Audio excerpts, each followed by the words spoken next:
उत्तराखंड के सीएम पुष्कर सिंह धामी अपने दौरे पर पहुंचे खटीमा। बीजेपी कार्यकर्ताओं ने सीएम धामी का किया जोरदार स्वागत। सीएम धामी ने ऋण वितरण कार्यक्रम में किया प्रतिभाग। युवा कल्याण विभाग की तरफ से टिहरी में खेल महाकुंभ का आयोजन। क्षेत्र के युवाओं ने खेल महाकुंभ में लिया भाग। विजेता खिलाड़ियों को किया गया सम्मानित। उत्तराखंड के चमोली में बारिश के साथ हुई बर्फबारी की शुरुआत। बर्फबारी के चलते इलाके में बड़ी ठंड। दूर से घूमने आए पर्यटक उठा रहे बर्फबारी का आनंद।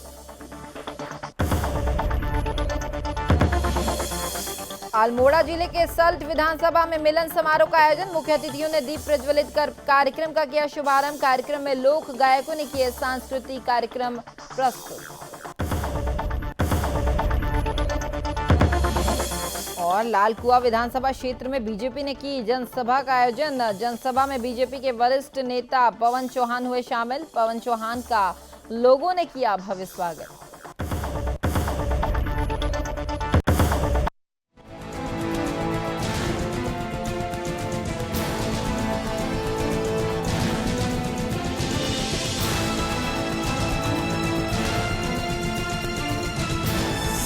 आप देख रहे हैं सुदर्शन न्यूज।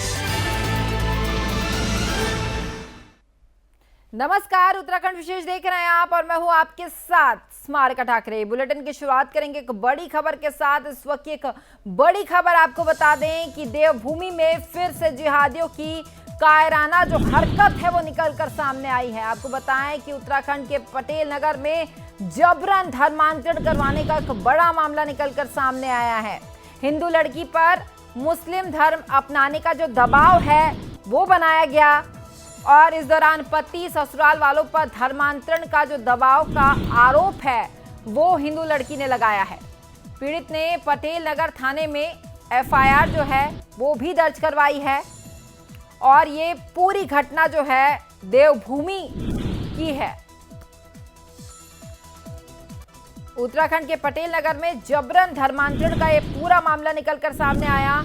हिंदू लड़की को जबरन धर्म परिवर्तन कराने का जो है दबाव बनाया जा रहा था। अधिक जानकारी के लिए हमारे साथ उत्तराखंड से हमारे ब्यूरो चीफ कृष्णा कुमार जुड़ चुके हैं।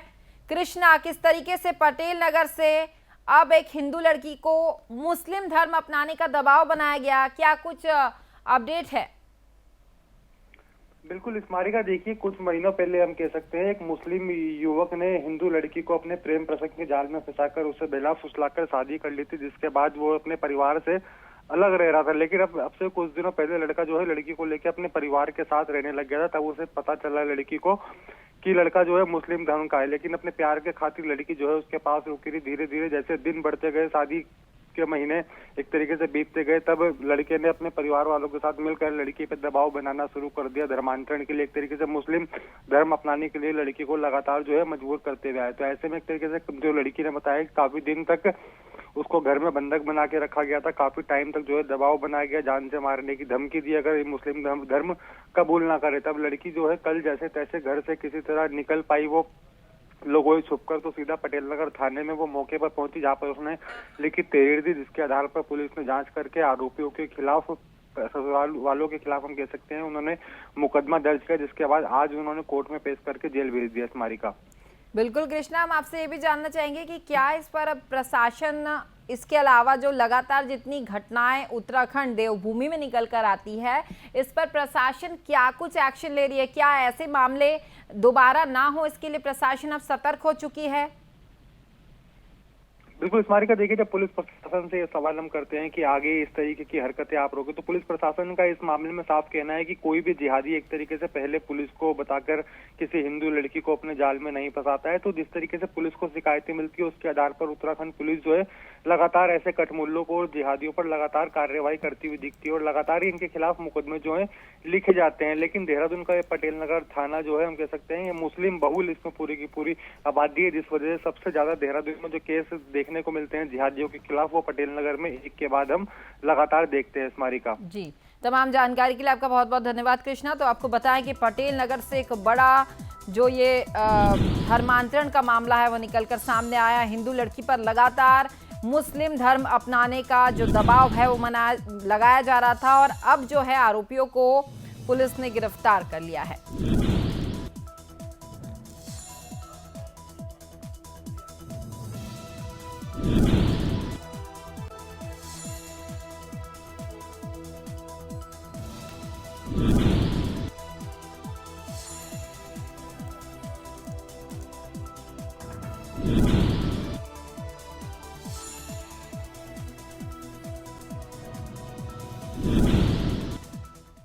तो वहीं उत्तराखंड के तपोवन रोड स्थित होमगार्ड्स मुख्यालय में होमगार्ड और नागरिक सुरक्षा संगठन के स्थापना दिवस पर कार्यक्रम का आयोजन किया गया। कार्यक्रम में उत्तराखंड के सीएम पुष्कर सिंह धामी शामिल हुए। तो वहीं सीएम धामी का होमगार्ड्स मुख्यालय में लोगों ने जोरदार स्वागत किया। मुख्यमंत्री ने कार्यक्रम को संबोधित करते हुए कहा कि होमगार्ड्स के जवान जो है वो पूरे समर्पित भाव से जनसेवा और पुलिस को सहयोग करते आ रहे हैं। होमगार्ड्स जवानों को जिस भी मोर्चे पर तैनात किया गया है उन्होंने उम्मीद से बेहतर कार्य कर दिखाया है। इस अवसर पर मुख्यमंत्री ने घोषणा की कि कोविड के दौरान लगातार कोविड ड्यूटी में तैनात सभी होमगार्ड जवानों को 6,000 रुपए की एक मुश्त प्रोत्साहन राशि जो है वो दी जाएगी। और सीएम धामी ने इस दौरान केंद्रीय प्रशिक्षण संस्थान थानों को छात्रावास और जिला कमांडेंट होमगार्ड कार्यालय हरिद्वार का लोकार्पण भी किया और साथ ही सीएम धामी ने परेड की सलामी भी ली और विभागीय स्मारिका का विमोचन भी किया।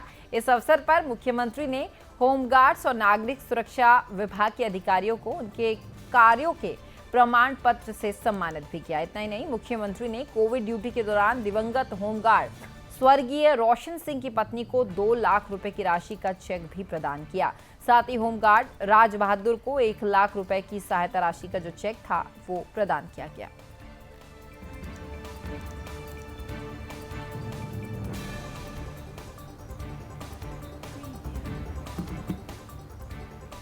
तो वहीं प्रदेश में होने वाले विधानसभा चुनाव की तैयारी में बीजेपी ने अपनी पूरी ताकत झोंक दी। इसी कड़ी में उत्तराखंड के सीएम पुष्कर सिंह धामी अपने दौरे पर खटीमा पहुंचे, जहां बीजेपी कार्यकर्ताओं ने सीएम धामी का जोरदार स्वागत किया। सबसे पहले सीएम धामी ने सहकारिता विभाग की तरफ से समूह ऋण वितरण कार्यक्रम में वो प्रतिभाग करने पहुंचे और समूह की महिलाओं को सहकारिता विभाग की तरफ से बिना ब्याज के दिए जा रहे ऋण का उन्होंने वितरण किया। आपको बताएं कि सहकारिता विभाग ने सहकारी बैंकों के माध्यम से राज्य के महिला समूह को 5 लाख तक के लोन बांटे हैं ताकि महिलाएं अपनी आमदनी को घर पर रहकर बढ़ा सके। तो वहीं खटीमा में लगभग 400 से ज्यादा महिलाओं को ऋण बांटे गए हैं। इस दौरान सीएम धामी ने युवाओं को समय की चुनौतियों के अनुसार जो है अपने आप को ढालने और अपना कैरियर किस तरीके से युवा चुने इसका व्याख्यान भी दिया। तो वहीं मीडिया से बातचीत करते हुए सीएम धामी ने कहा कि राज्य सरकार की तरफ से आम जनता के लिए कई विकास योजनाएं चलाई जा रही है,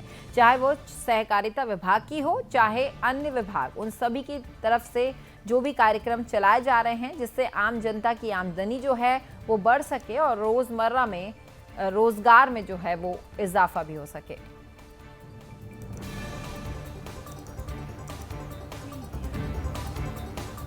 तो वहीं युवा कल्याण विभाग की तरफ से खेल महाकुंभ का आयोजन टिहरी के बौराड़ी स्टेडियम में किया गया। आपको बताएं कि फुटबॉल और बैडमिंटन की प्रतियोगिता क्षेत्र के युवाओं ने खेलों के लिए उत्साह दिखाते हुए बढ़ चढ़कर इसमें हिस्सा लिया और इस अवसर पर जिला युवा कल्याण अधिकारी मुकेश डिमरी ने सरकार की तरफ से न्याय पंचायत स्तर से प्रारंभ आयु वर्ग के हिसाब से खेल महाकुंभ कराए जाने के निर्णय को बहुत ही उचित कदम बैठाया।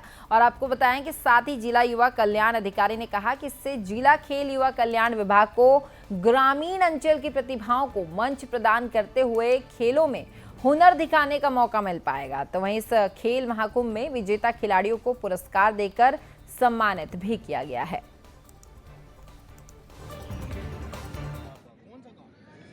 आपका ये हमारी जो खेल महाकुंभ 2021 की प्रतियोगिताएं हैं, इसमें शासन ने बहुत अच्छा निर्णय लिया है कि आयु वर्ग 14, 17 और 21, अंडर 14, अंडर 17 और अंडर 21 में हमारे बॉयज़ एंड गर्ल्स का पार्टिसिपेशन है।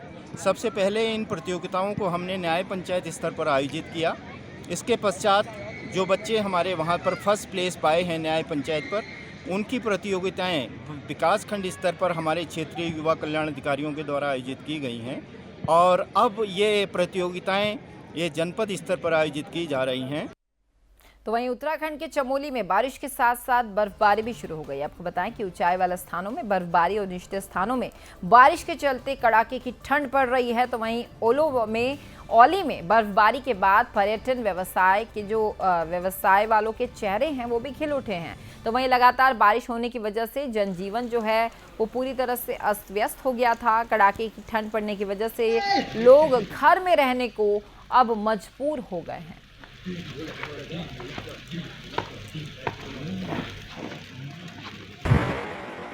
इस विंटर सीजन की पहली बर्फबारी शुरू हो चुकी है, जिससे कि लोकल व्यवसायी और होटल स्टेशन में काफ़ी खुशी की लहर है, जिससे कि ज़्यादा से ज़्यादा पर्यटक यहां पर आकर बर्फबारी का लुत्फ उठा सकेंगे।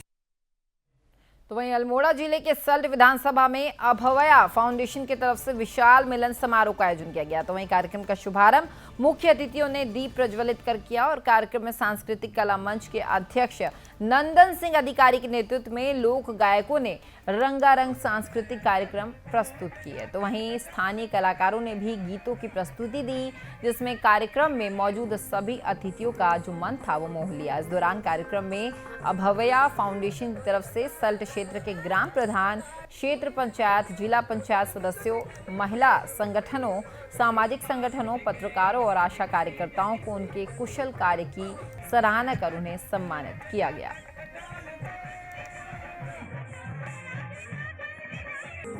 अभव्या फाउंडेशन के द्वारा ये आयोजित किया गया था, तीसरा सल्ट मिलन समारोह, और ये मुख्यतया कल्चरल एक्टिविटीज़ से रिलेटेड था। इसमें कोई यानी कि जो राजनीति है या कोई और तरह की चीज़ें हैं उससे परे था। तो ये प्रोग्राम कुल मिलाकर करीब 3 घंटे का बहुत अच्छे से आयोजित हुआ। और इसमें जो मेन मुझे मुख्य जो चीज़ें लगी हैं, पहला तो ये है कि जो सल्ट की बहुत ही रिच एक संस्कृति रही है, ये वीरों की धरती रही है, तो उसको फिर से एक बार याद किया गया और हमारे स्वतंत्रता सेनानियों को याद किया गया जो इसमें सम्मिलित रहे। अभव्या फाउंडेशन को के संयोजक मंडल को धन्यवाद देना चाहता हूं, जिन्होंने यह बहुत ही बेहतरीन प्रोग्राम यहाँ पर दिया, यहाँ पर कराया और इस क्षेत्र की जनता के मन में एक नई विचारधारा पैदा की। यहाँ के जो वृद्धजन हैं, यहाँ की जो नई पीढ़ी है और यहाँ से जो पलायन कर चुके जो हमारे सुधीजन हैं, उनको उनके बीच में समन्वय कराकर उनकी विचारधाराओं को और नई पीढ़ी के लिए एक प्रेरणा के स्रोत बनकर हमने यहाँ पर अभव्या फाउंडेशन ने जो हमारे लिए कार्य किया है वो बहुत ही सराहनीय है। मैं इसको दिल के तहे दिल से धन्यवाद देना चाहता हूँ। फाउंडेशन के कार्यक्रम का जो आज कार्यक्रम था, इसमें हमारे सल्ट के स्वाभिमान का आगे बढ़ाना और अपने महान पुरुषों के जिनने हमारे सल्ट का इतिहास बनाया, जो अपने हमारे सल्ट के इतिहास में देश के आज़ादी के लिए जिनने अपना इतिहास बनाया, हमारा सल्ट उसमें अग्रणी रहा। आज हम लोग उसी स्वाभिमान को आगे बढ़ाने के लिए सभी क्षेत्रवासियों को धन्यवाद करता हूँ। सभी ज्येष्ठ श्रेष्ठ माताएं बहनें जो भी यहाँ पर आज उपस्थित हुई, सबका मैं अभिनंदन करता हूँ, वंदन करता हूँ, सबको नमन करता हूँ कि जिन्होंने हमारे सल्ट के क्षेत्र के स्वाभिमान के लिए आज अपना अमूल्य समय निकालकर इस स्वाभिमान को बढ़ाने के लिए हमें सहयोग प्रदान किया। उसके लिए मैं सभी का, पूरे क्षेत्र का आभारी हूँ। आप और सभी महान पुरुषों का, जितने भी महान पुरुष यहाँ पे आए, डॉक्टर साहब हैं, अपने कुलपति जी हैं, हमारे सरदेव आचार्य मोहन चंद उपाध्याय जी हैं जो हमारे सल्ट की चिंता करते हैं। हमारे गुरु जी कहते थे कि सल्ट का कोई किसी न किसी पे देवता आता है, वो प्रत्यक्ष रूप में आज मुझे बड़ा हर्ष हो रहा है कि हमारे गुरुजी हमारे बीच में हैं और वो अपने साक्षात उस जो उनका साक्षात्कार था उसको आज अपने साक्षात रूप में देख रहे हैं कि किस पर देवता आ रहा है। आज उन्हीं की कृपा से सल्ट का जो स्वाभिमान के लिए हम लोगों ने अपना एक अभव्या फाउंडेशन बनाया, उसके मार्गदर्शक हमारे गुरुजी हमारे बीच में उपस्थित रहे। गुरुजी को मैं सादर प्रणाम करता हूँ, नमन करता हूँ और धन्यवाद करता हूँ सभी क्षेत्रवासियों का। तो वहीं अब बात करेंगे लालकुआ विधानसभा की, जहां लालकुआ विधानसभा क्षेत्र के श्रमिक कॉलोनी में पूर्वांचल महासभा के तत्वाधान में जनसभा आयोजित की गई। इस जनसभा में बीजेपी के वरिष्ठ नेता पवन चौहान शामिल हुए। तो वहीं कार्यक्रम में पवन चौहान का स्थानीय लोगों ने जोरदार स्वागत किया। इस दौरान लोगों ने चौहान का खुला समर्थन भी किया और साथ ही पवन चौहान को विधानसभा क्षेत्र से चुनाव लड़ने का ऐलान भी किया गया। आपको बताया कि इस मौके पर लोगों ने पवन चौहान जिंदाबाद के नारे लगाए। साथ ही लोगों ने भाजपा आला कमान से मांग करते हुए कहा कि कद्दावर नेता पवन चौहान को विधानसभा चुनाव में भाजपा से टिकट दी जाए, तब भाजपा की जीत जो है वो निश्चित हो पाएगी। तो वहीं बीजेपी नेता पवन चौहान ने कहा कि देश में प्रधानमंत्री नरेंद्र मोदी और प्रदेश में मुख्यमंत्री पुष्कर सिंह धामी का मजबूत नेतृत्व है, जिसका लाभ जो है वो समाज के प्रत्येक वर्ग को मिल रहा है और इसी कारण बीजेपी विश्व की सबसे बड़ी पार्टी बनी है। और साथ ही उन्होंने कहा कि निश्चित रूप से आने वाले समय में हमारे देश जो है प्रधानमंत्री नरेंद्र मोदी जी के नेतृत्व में विश्व गुरु बनकर रहेगा और आगामी 2022 के विधानसभा चुनाव में प्रदेश में एक बार फिर से सीएम पुष्कर सिंह धामी के नेतृत्व में बीजेपी पूर्ण बहुमत के साथ सरकार बनाएगी। देखिए, संदेश ये है कि सब लोग भारतीय जनता पार्टी के समर्थक हैं, सब लोग भारतीय जनता पार्टी को चाहने वाले हैं। राष्ट्रीय दल को सबकी ज़रूरत है। आज हिंदुस्तान में एक एक व्यक्ति भारतीय जनता पार्टी के लिए मरने को तैयार है, तो इसलिए सब लोग चाहते हैं कि पवन चौहान हमारे बीच का व्यक्ति है, कार्यकर्ता है और पवन चौहान हमारे बीच में मजबूती से कार्य करे, यही सबका मानना है। बिल्कुल बिल्कुल, हमेशा से एकजुट रहे हैं ये सब लोग। मैंने एक निवेदन हमेशा जब इनसे करता हूँ कि भाई मेरे बात रख लो, मेरा थोड़ा मान सम्मान रख लीजिए और मेरे कहने से वोट दे देते हैं, तो आगे भी एकजुट रहेंगे। सब लोग भारतीय जनता पार्टी के साथ हैं, भारतीय जनता पार्टी के लोग हैं। देखिए, हम लोगों के बीच में बराबर लड़ने भिड़ने और पूर्वांचल के लोगों को देखने के लिए तैयार रहते हैं, तो हम सब इनके साथ जितने पूर्वांचल के लोग हैं, हमको अपना मुखिया बनाए। इन्होंने हमारे पूर्वांचल महासभा का संरक्षक हैं, हम लोग इनको आगे बढ़ाने की कोशिश करेंगे। तो वहीं बाजपुर में एक ही पार्टी के दो गुटों में हुए बवाल को लेकर राजनीति की जो नेताओं की राजनीति वो शुरू हो गई है, जहां कांग्रेस पार्टी के पूर्व कैबिनेट मंत्री यशपाल आर्य के काफिले पर हुए हमले को बीजेपी की साजिश करार दिया जा रहा है। तो वहीं बीजेपी इनके परिवार की कहला का खामियाजा इसे बता रही है। आपको बताएं कि बीते दिनों कैबिनेट मंत्री यशपाल आर्य अपने कार्यक्रम में शामिल होने आए थे।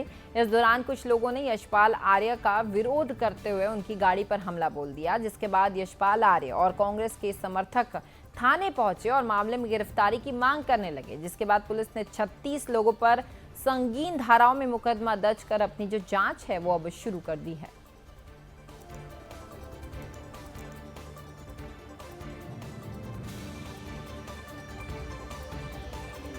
करने की मांग को लेकर एक ज्ञापन। कांग्रेस की आपसी कलह है और आपसी कलह को बड़ी आसानी से भारतीय जनता पार्टी के ऊपर डाल देना।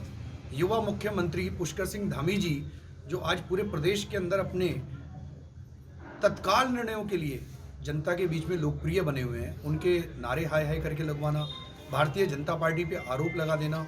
मैं पूर्व मंत्री से सवाल करता हूं, मंत्री जी, बोए पेड़ बबूल के तो फल कहां से होए? ये वही लोग हैं जिनको आपने संरक्षण दिया, ये आप ही का परिवार है जिसे आपने पाला पोसा है।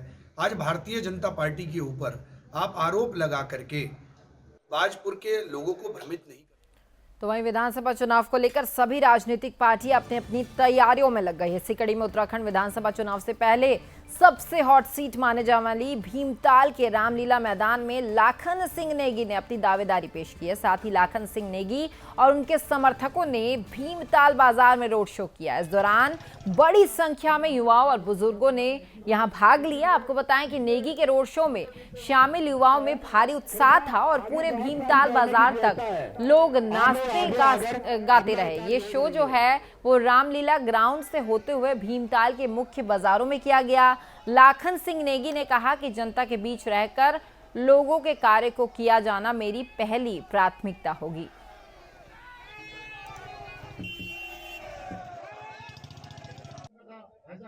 हमारा सबसे बड़ा मुद्दा है रिवर्स लाइन और स्वरोजगार, उसी पर हमारा ध्यान केंद्रित है। कौन कौन से मुद्दे रहेंगे आपके पास?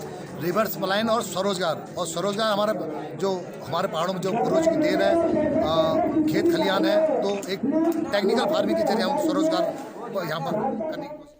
तो वहीं उधम सिंह नगर के कीछा में किसान नेता सुरेश पपनेजा ने पुल भट्टा स्थित फ्लाईओवर का निर्माण जल्द किए जाने की मांग को लेकर तमाम समर्थकों के साथ धरना प्रदर्शन किया। इस दौरान किसान नेता के नेतृत्व में ग्रामीणों ने राष्ट्रीय राजमार्ग पर निर्माणाधीन फ्लाईओवर के पास सड़क किनारे विरोध प्रदर्शन किया। तो वहीं ग्रामीणों ने गल्फार कंपनी के खिलाफ गंभीर आरोप भी लगाए। किसान नेता ने कहा कि गल्फार कंपनी के अधिकारियों की तरफ से खुलेआम मनमानी की जा रही है, जिसके चलते 5 सालों में बनाया जा रहा जो फ्लाईओवर है वो आज तक पूरा नहीं हो पाया। किसान नेता पपनेजा ने कहा कि जहां एक तरफ प्रधानमंत्री मोदी जी उत्तराखंड के विकास के लिए 18,000 करोड़ रुपए की योजनाएं लॉन्च कर रहे हैं, तो वहीं दूसरी ओर निर्माण कार्य समय पर पूरे नहीं होने से जनता को काफी परेशानियों का सामना करना पड़ रहा है। वाहन चालकों को आने जाने में खासी दिक्कतों का सामना करना पड़ रहा है और साथ ही इस दौरान ग्रामीणों ने फ्लाईओवर के निर्माण की मांग भी की है।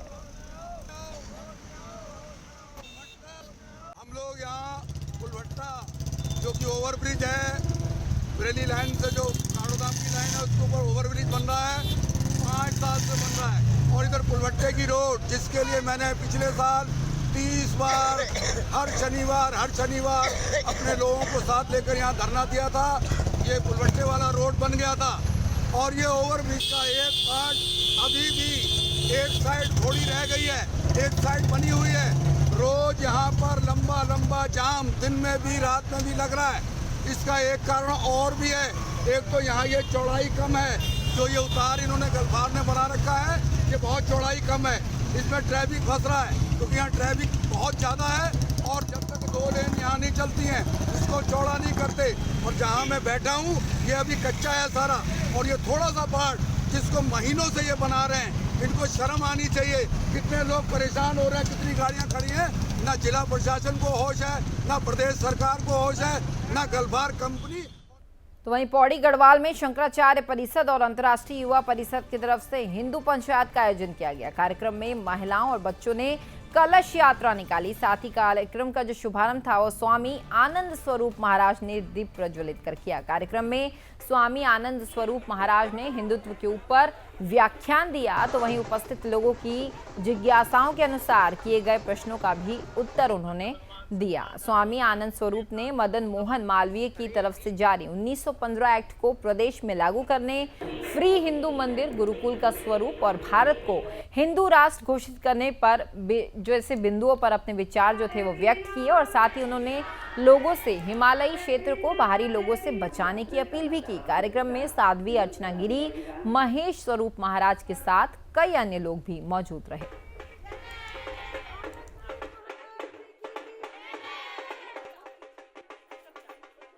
कार्यक्रम का जो नाम है, कई दिन से हम अनाउंस भी करवा रहे हैं, हिमालय हमारा देवालय है। और हमारे धर्म और संस्कृति को बचाने के लिए, अपने सनातन धर्म को बचाने के लिए आज पूज्य श्री आनंद स्वरूप महाराज जी के सानिध्य में जो हम लोग सभी सनातन धर्मी हम जो एकत्रित हुए हैं और अपने धर्म और संस्कृति को बचाने के लिए हम एकत्रित हुए हैं। ये एक आगाज़ है, आगे बहुत बड़ा कार्यक्रम हम दोबारा इस पौड़ी में करेंगे। आज पौड़ी में हिमालय की पहली हिंदू पंचायत हुई है, जिसमें हम लोगों ने जो हिमालय है वो हमारा देवालय है। 1915 में मालवीय जी ने हरिद्वार ऋषिकेश में गैर हिंदुओं का प्रवेश वर्जित कराया था। उसको विस्तारित करके संपूर्ण हिमालय क्षेत्र को देवालय घोषित करके जो गैर हिंदू है, अंग्रेज भी इसको माने कि हिमालय हमारा मंदिर है, हमारा देवालय है। उन्होंने कभी मस्जिद नहीं बनने दिया, उन्होंने कभी चर्च नहीं बनने दिया। लेकिन स्वतंत्र भारत में, इस लोकतांत्रिक देश में तथाकथित सेक्युलरिज्म ने ऐसा किया है कि हमारे इस हिमालय रूपी मंदिर में नमाज पढ़ी जा रही है, बाइबल पढ़ी जा रही है। मैं इसके विरोध में यह हिंदू पंचायत आरंभित की गई है और अब हम लोग यहाँ से उद्घोष किए हैं कि मुसलमानों का 3 मकार मैंने दिया है, मुसलमान, मांस और मदिरा। मांस, मदिरा और मुसलमान मुक्त हिमालय होना चाहिए।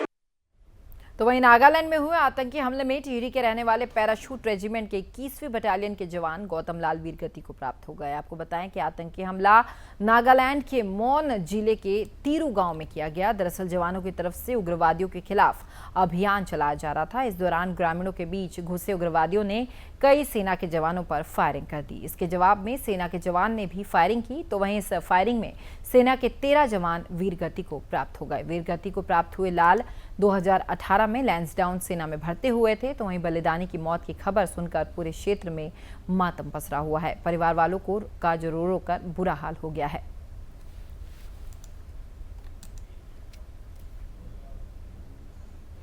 तो वहीं उत्तरकाशी मुख्यालय के सभी तहसील क्षेत्रों के निचले क्षेत्र में कल रात से बारिश हो रही है। तो वहीं दूसरी तरफ ऊपरी क्षेत्रों में बर्फबारी जो है वो लगातार हो रही है और साथ ही हर्षिल घाटी में भी हिमपात देखने को मिला। दिसंबर महीने में ये पहली बर्फबारी जो है यहाँ देखने को मिली। सफेद हिमपात से ऊपरी पहाड़ी क्षेत्र जो है वो पूरी तरह से ढका हुआ मिला। आपको बताएं कि जनपद में लगातार बारिश का जो सिलसिला है वो जारी है। बारिश होने से तापमान में भारी गिरावट भी देखने को मिल रही है। तापमान में गिरावट की वजह से ठंड जो है वो बढ़ गई है। लोगों को अलाव का सहारा लेना पड़ रहा है। तो वहीं दूसरी तरफ बाहर से आए हुए पर्यटक बर्फबारी का पूरा लुत्फ उठा रहे हैं।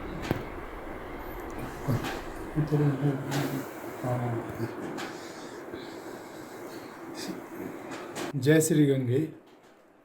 माँ गंगा का शीतकालीन प्रवास मुखी मठ से मैं रावल बद्री प्रसाद सेमवाल आज सुबह 5 बजे से लगातार बर्फबारी शुरू हो गई है, जिसकी वजह से यहाँ पे काफ़ी ज़्यादा ठंड शुरू हो चुकी है।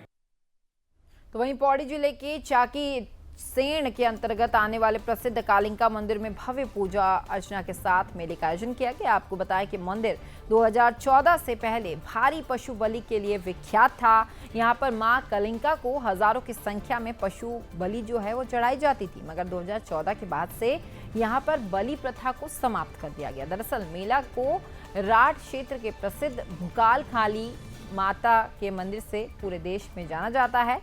कालिंका माता मंदिर आस्था, विश्वास और श्रद्धा का एक बड़ा केंद्र सदियों से रहा है।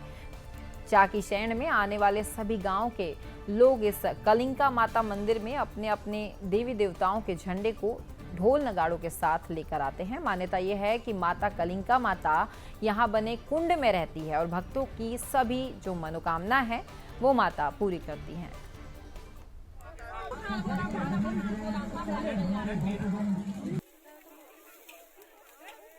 भोपाल के इस प्रसिद्ध मेले में आए हुए सभी भक्तों का हार्दिक अभिनंदन करता हूं, स्वागत करता हूं। मां भगवती भोपाल की देवी से प्रार्थना करता हूं कि मां सबकी मनोकामना पूरी करे और भक्तों को आशीर्वाद दे। ये बहुत ही पौराणिक मेला है, जबकि भगवती साक्षात रूप में अवतरित होकर अपने भक्तों की रक्षा के लिए विपत्ति के समय आगे आती थी।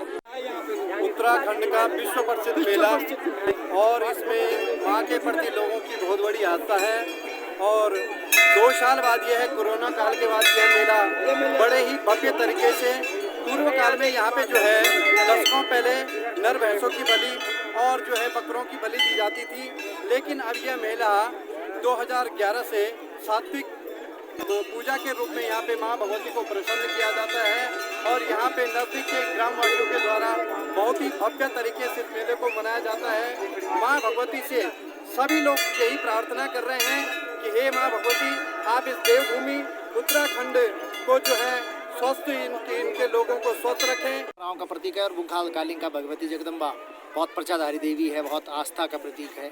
तो बहुत अच्छा लगा और बहुत शानदार कार्यक्रम भी अच्छा हुआ।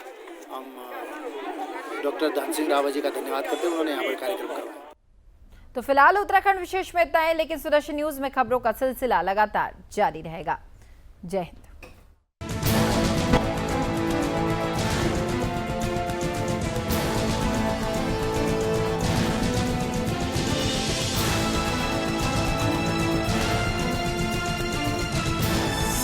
आप देख रहे हैं सुदर्शन न्यूज।